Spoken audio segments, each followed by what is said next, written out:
Jennifer Keating es profesora de la Universidad de Pittsburgh. El jueves dará una charla en el ciclo de conferencias Human Tech de la Universidad Tecnológica de Utah. Su charla titulada Inteligencia Artificial y la Humanidad, Forjando el Futuro, explorará el rápido desarrollo de los sistemas de inteligencia artificial y su integración, a veces sin que el usuario final lo sepa, en muchos aspectos de nuestra vida cotidiana. Cuando solicitamos la hipoteca de una vivienda, pedimos trabajo a través de una web de empleo o tomamos decisiones sobre el cuidado de ancianos, los sistemas de inteligencia artificial suelen ser fundamentales en esas actividades. El rápido ritmo al que se desarrollan y evolucionan estos sistemas plantea importantes cuestiones en nuestras vidas. De repente, el pasado otoño, interrumpiendo en nuestra conciencia, surgió ChatGPT.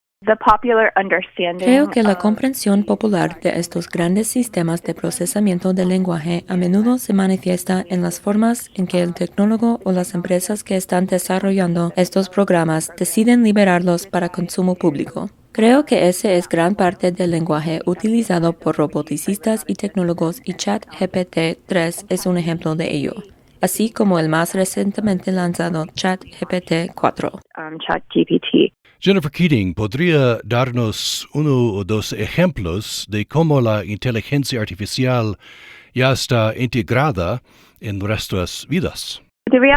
La realidad es que la inteligencia artificial es como una serie de herramientas discretas que normalmente se utilizan a escala, algún tipo de trabajo que es posible que los humanos hagan, pero que es más conveniente, eficiente o que puede ser optimizado mediante el uso de un algoritmo particular. Algunos ejemplos que utilizamos a menudo son cosas como un altavoz inteligente en casa como Alexa. Puedes ofrecer un comando de voz para pedirle a Alexa que reproduzca música en particular o que pida algo tal vez a Amazon. También tenemos a Siri. Si tienes un iPhone, puedes pedirle a Siri que te indique cómo llegar a un lugar determinado. Lo interesante de este tipo de sistema de inteligencia artificial es que utiliza enormes cantidades de datos.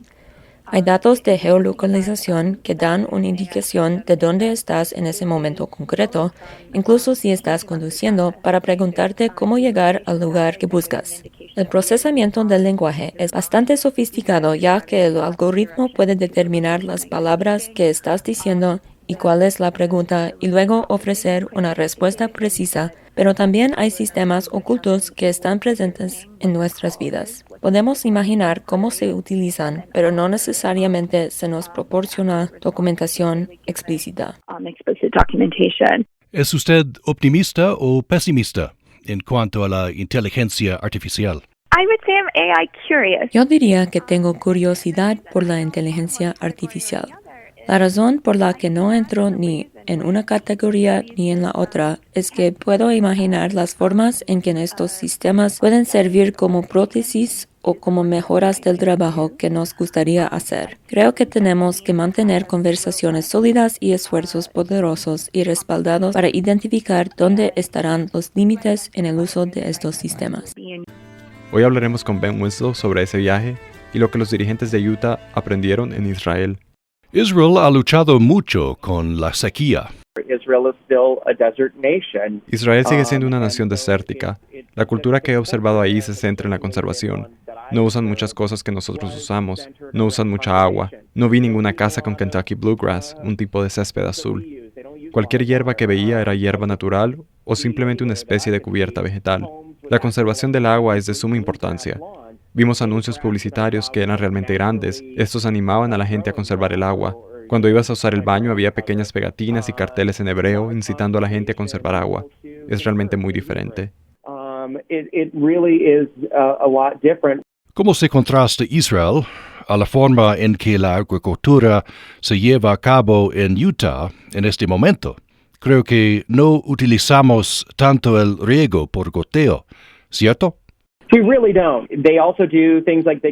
Realmente no se usa. Hacen cosas como cultivar jardines y cultivar hortalizas verticalmente. Eso viene con un mayor costo de energía, lo cual también viene con algunos costos más altos de puesta en marcha. Pero sin duda se utiliza mucho menos agua. La reutilización del agua es otra cosa que realmente no hacemos. Se hacen algunas capacidades limitadas aquí en Utah, pero no es realmente una gran cosa. La reutilización no creará un gran cambio en la cuenca del Gran Lago Salado, pero en otras partes del estado la reutilización del agua podría funcionar. El riego por goteo es algo que he observado. Podríamos aplicarlo aquí y funcionaría, lo cual supondría un ahorro de agua, solo que tiene algunos costos.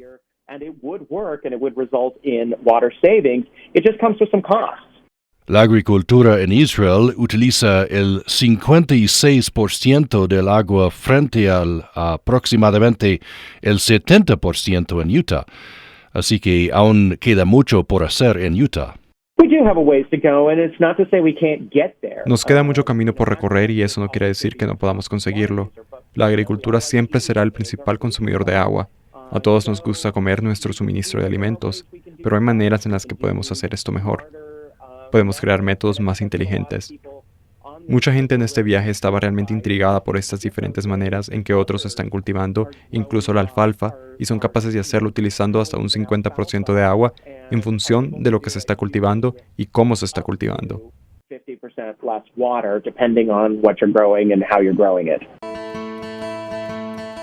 Jennifer Keating es profesora de la Universidad de Pittsburgh. El jueves dará una charla en el ciclo de conferencias Human Tech de la Universidad Tecnológica de Utah. Su charla titulada Inteligencia Artificial y la Humanidad, Forjando el Futuro, explorará el rápido desarrollo de los sistemas de inteligencia artificial y su integración, a veces sin que el usuario final lo sepa, en muchos aspectos de nuestra vida cotidiana. Cuando solicitamos la hipoteca de una vivienda, pedimos trabajo a través de una web de empleo o tomamos decisiones sobre el cuidado de ancianos, los sistemas de inteligencia artificial suelen ser fundamentales en esas actividades. El rápido ritmo al que se desarrollan y evolucionan estos sistemas plantea importantes cuestiones en nuestras vidas. De repente, el pasado otoño, interrumpiendo en nuestra conciencia, surgió ChatGPT.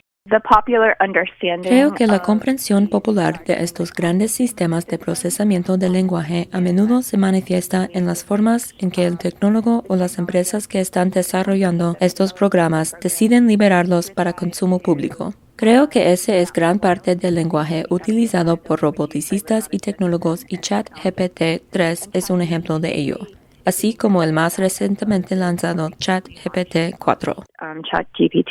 Jennifer Keating, ¿podría darnos uno o dos ejemplos de cómo la inteligencia artificial ya está integrada en nuestras vidas?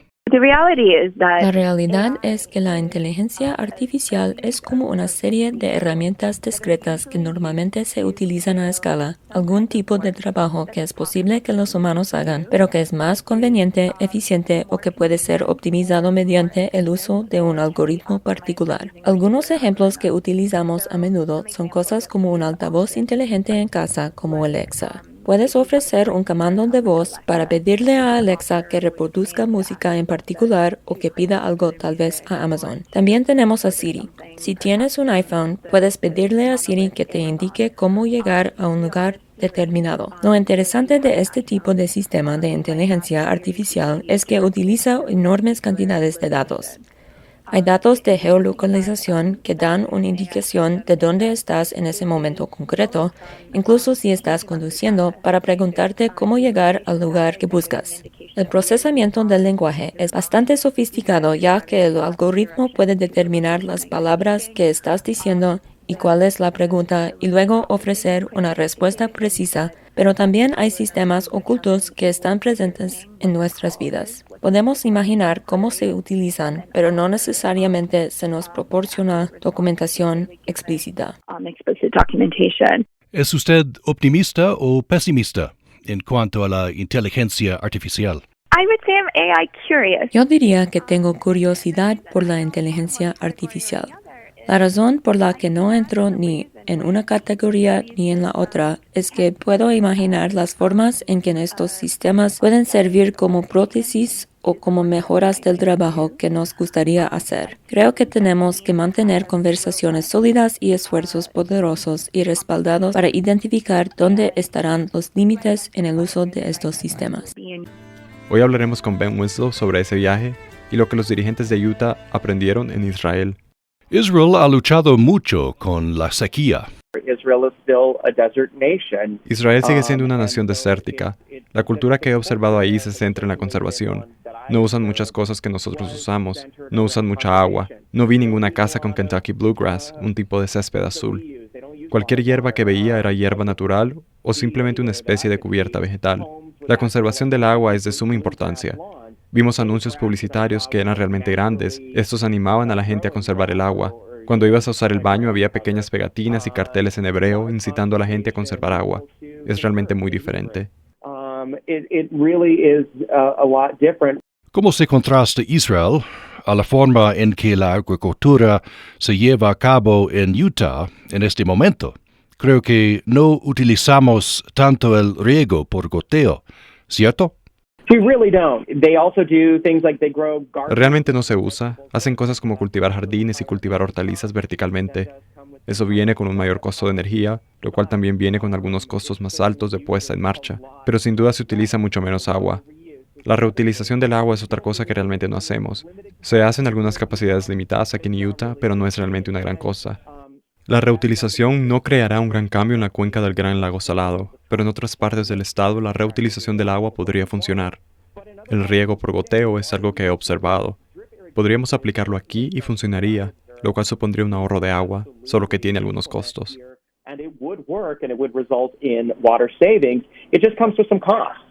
La agricultura en Israel utiliza el 56% del agua frente al aproximadamente el 70% en Utah, así que aún queda mucho por hacer en Utah. Nos queda mucho camino por recorrer y eso no quiere decir que no podamos conseguirlo. La agricultura siempre será el principal consumidor de agua. A todos nos gusta comer nuestro suministro de alimentos, pero hay maneras en las que podemos hacer esto mejor. Podemos crear métodos más inteligentes. Mucha gente en este viaje estaba realmente intrigada por estas diferentes maneras en que otros están cultivando, incluso la alfalfa, y son capaces de hacerlo utilizando hasta un 50% de agua en función de lo que se está cultivando y cómo se está cultivando.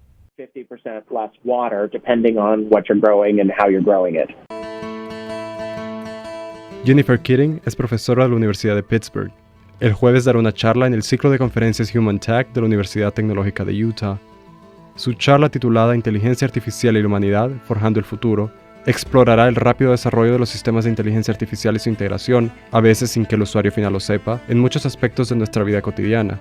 Cuando solicitamos la hipoteca de una vivienda, pedimos trabajo a través de una web de empleo o tomamos decisiones sobre el cuidado de ancianos, los sistemas de inteligencia artificial suelen ser fundamentales en esas actividades.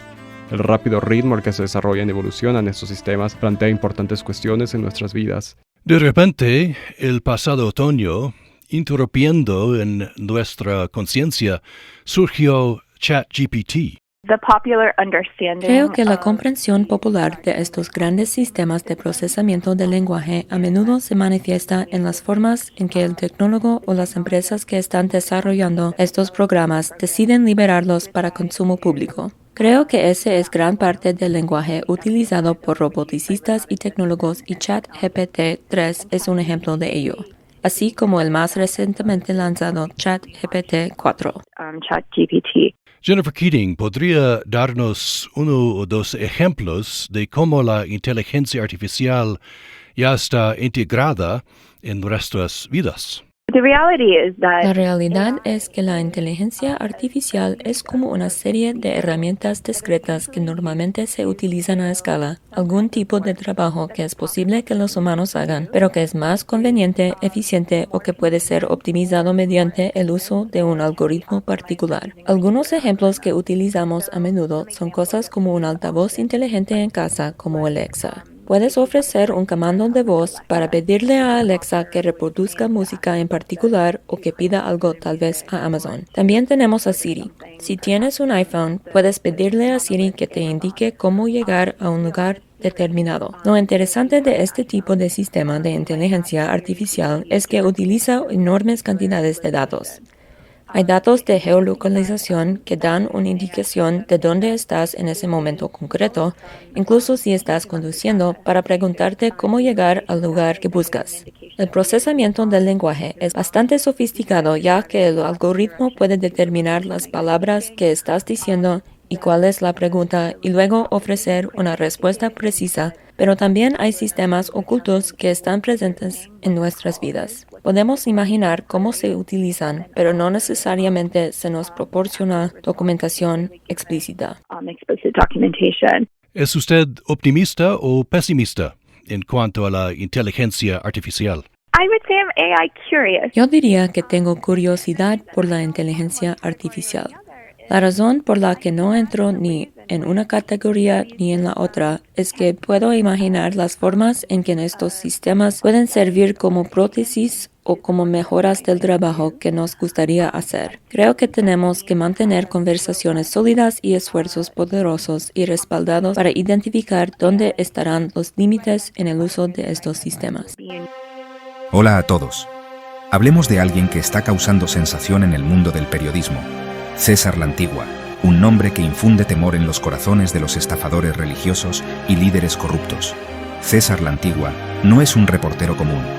Es un faro de la verdad, una voz independiente que atraviesa el ruido del engaño y la mentira. Su misión: exponer a aquellos que explotan la religión para su propio beneficio. Y créanme, no se está conteniendo. Imaginen esto: un mundo donde obispos y pastores de la prosperidad viven en el lujo, mientras sus congregaciones luchan por llegar a fin de mes. Esa es la realidad contra la que lucha César la Antigua. Se sumerge en las turbias aguas de la corrupción religiosa, trayendo historias que son impactantes y reveladoras. Su trabajo no se trata solo de descubrir la verdad, se trata de encender un movimiento. Nos desafía a abrir los ojos, a ver a través de la fachada de estos supuestos líderes espirituales. Son individuos que distorsionan la fe y se aprovechan de los vulnerables, todo por el bien personal. Los apasionados reportajes de César no solo informan, también encienden el cambio. Se erige como un guardián para aquellos que no pueden defenderse, dando voz a los que no la tienen. Sus historias resuenan porque no son solo noticias, son un llamado a la acción. Ahora, profundicemos en uno de sus reportajes más impactantes. Imagínense esto: un obispo de renombre, venerado por muchos, se revela que está desviando donaciones destinadas a la caridad. La meticulosa investigación de César descubre un rastro de engaño y codicia, lo que lleva a una protesta pública y una demanda de justicia. Esto no es solo periodismo, es una batalla contra la explotación de la fe. ¿Y César? Él está justo ahí en la primera línea. Su incansable búsqueda de la verdad envía un mensaje claro a aquellos que creen que pueden abusar de su poder sin consecuencias. Su tiempo se acabó. El trabajo de César la Antigua nos recuerda que el periodismo puede ser una herramienta poderosa para el cambio. Nos muestra que la dedicación y el coraje de una persona pueden inspirar un movimiento, pueden marcar la diferencia. Entonces, si se sienten desilusionados por el estado del mundo, anímense al saber que hay personas como César por ahí, personas que no temen hablar, ponerse de pie y luchar por lo que es correcto. Celebremos a César la Antigua y su compromiso inquebrantable con la justicia, que su voz siga elevándose por encima de la corrupción y que su trabajo inspire a muchos otros a unirse a la lucha. Gracias por ver y recuerden, la verdad siempre prevalece. ¿Te has sentido decepcionado por pastores corruptos, políticos deshonestos y líderes religiosos que solo buscan su propio provecho? No estás solo. Muchos hemos experimentado esa frustración, ese cansancio de ser parte de un sistema manipulador y abusivo. Por eso te invito a conocer el Centro Mundial de Fe, liderado por César la Antigua. Aquí no buscamos construir pirámides de poder ni enriquecer a unos pocos. En nuestro centro encontrarás una familia que valora el respeto, la paz y la dignidad. Somos una comunidad cansada de la falsedad y la deshonestidad, que anhela seguir las verdaderas enseñanzas de Cristo. ¿Por qué seguir permitiendo que manipulen y abusen de tu fe? En el Centro Mundial de Fe no encontrarás racismo, odio ni favoritismo. Lo que sí encontrarás es una comunidad de creyentes genuinos, que han decidido dejar atrás a los engañadores y abrazar la verdad del Evangelio. Imagina un lugar donde tu fe no sea una herramienta de manipulación, sino una fuente de renovación y esperanza. Un lugar donde te sientas valorado y respetado, sin importar quién seas o de dónde vengas. Visítanos y vive el cambio por ti mismo. Escapa de las manos de aquellos que solo buscan su propio beneficio. Únete a nosotros y encuentra la paz y la dignidad que siempre has anhelado en tu camino con Cristo. En el Centro Mundial de Fe no nos interesa la religión como un negocio, sino vivir las enseñanzas del verdadero Cristo. Aquí somos una familia que te recibe con los brazos abiertos, lista para acompañarte en tu búsqueda de la verdad y la paz. No tienes que seguir soportando la manipulación y el abuso. Existe un lugar para ti donde encontrarás verdadero respeto y amor en el nombre de Jesús. Ven y forma parte de algo auténtico, algo que realmente transforma vidas. Te esperamos con los brazos abiertos. Descubre la paz y la dignidad en el Centro Mundial de Fe.